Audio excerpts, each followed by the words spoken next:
So a bit of an interesting move. The Steelers, who lost a corner earlier on in free agency, get a different corner. It's Patrick Peterson, the big name, perennial Pro Bowl corner Patrick Peterson, who I don't know if he's a Hall of Famer. That's such an interesting question to ask. I would be wondered, let me know in the comments below, do you think he's a Hall of Famer? I think depends on who you ask. Probably, but certainly a great player for over a decade now in the NFL. That's definitely the downside, is he's 33 years old. How many good years does he have left in him? But for the Pittsburgh Steelers, they lost, their secondary is already looking a little bit tough now due to just losing free agents. Getting back Patrick Peterson is just a fascinating move to me. He's someone who definitely has the upside, and I do think the Steelers want to be competitive now. I mean, the reality is every year they have Mike Tomlin, they want to be competitive, but in this situation, the reality is every year to have Mike Tomlin, they are competitive. But in this situation, this is definitely a move that is a right now move. Peterson's certainly not going to be there 4 years from now, right? Peterson is going to be here this year.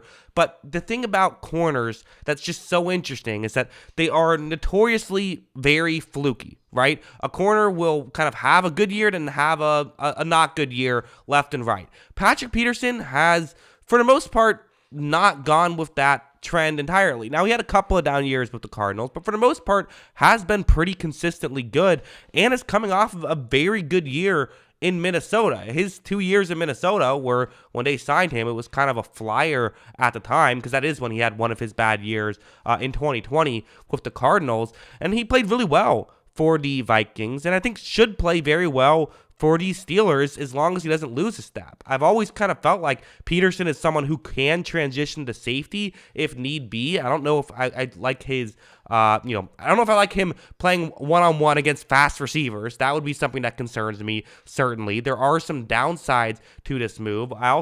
We haven't yet, it has not yet been announced how much he is getting paid per year. So that's another question mark of how much is he getting paid. If you're paying him, as much, if you're paying him a good amount of money, well, that would be a concern, right? You don't want to be paying him a ton because he's not necessarily.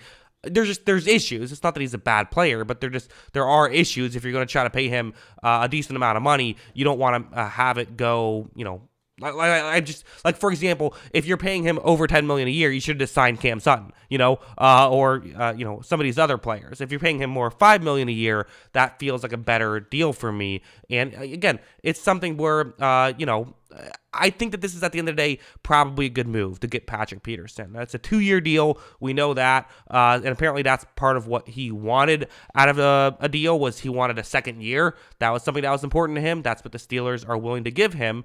And again, this is kind of a low-risk move, right? I mean, every corner signing is going to have some risk to it. That's just how it works. Signing a corner, there's some risk involved. So while, yes, you could say, well, he's 33, there is a risk factor there. You could sign a 23-year-old corner. There's going to be risk involved because corners are weird. They're a different position. They're just odd, so get as much of them as you can. That's what I think. What do you guys think of this move? Let me know in the comments below. Always love hearing from you. And of course, as always, thanks for watching.